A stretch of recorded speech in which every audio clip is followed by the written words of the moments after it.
Greetings. Today we will be looking at constant velocity motion and comparing a predicted model against experimental data taken. We will be using Newton's second law as our model and seeing if the model matches the predictions that we've made, or if the predictions match the outcome. So just Newton's second law, very briefly, is that the final velocity is equal to the initial velocity plus the net force on the system over the mass multiplied by delta t. Now, it's just important to note that the velocities are vectors, as is force is a vector, and scalars, these are scalars here. The net force on the system, we're making the assumption here that it is zero, that there are zero net forces on the system. Now, there is on the ball, there is obviously the force of gravity acting down, and then there is a reaction force from the ground acting up, to stop the ball going through the ground. And fundamentally, that's all we're saying is acting on it. I'm saying friction is negligible here. Obviously, it's not, but just for the sake of this, we're going to assume it's not going to affect it too much and affect the motion too severely. The ball was a diameter of 1.5 meters, mass of 18.7. Both of these were put into the relevant program. The axes here, just to notice the orientation, the positive x is pointing towards the left.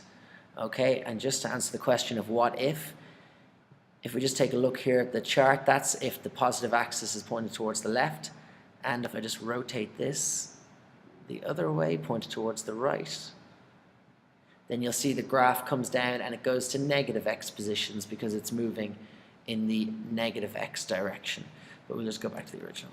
So from that, just some things to note. Start frame 1, 2, 3, 2, 4, 7 is the end frame, and the frame rate and the frame time.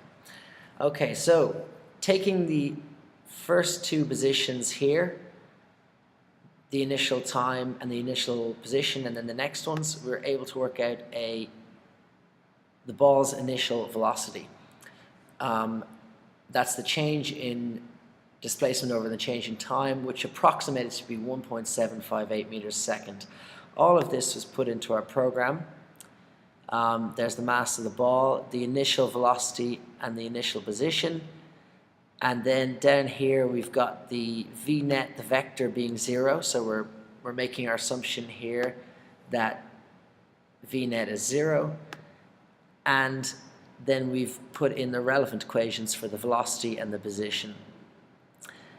And it ended up giving us a graph of something like this. Now here you can see the model position against the experiment position, the observed. Clearly there is a bit of deviation.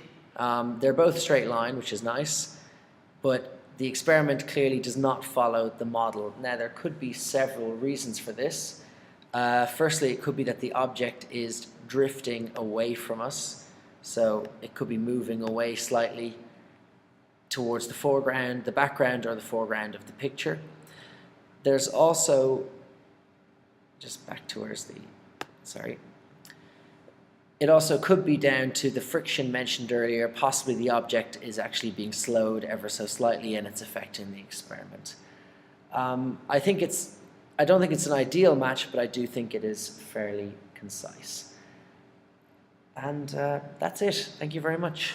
Cheers.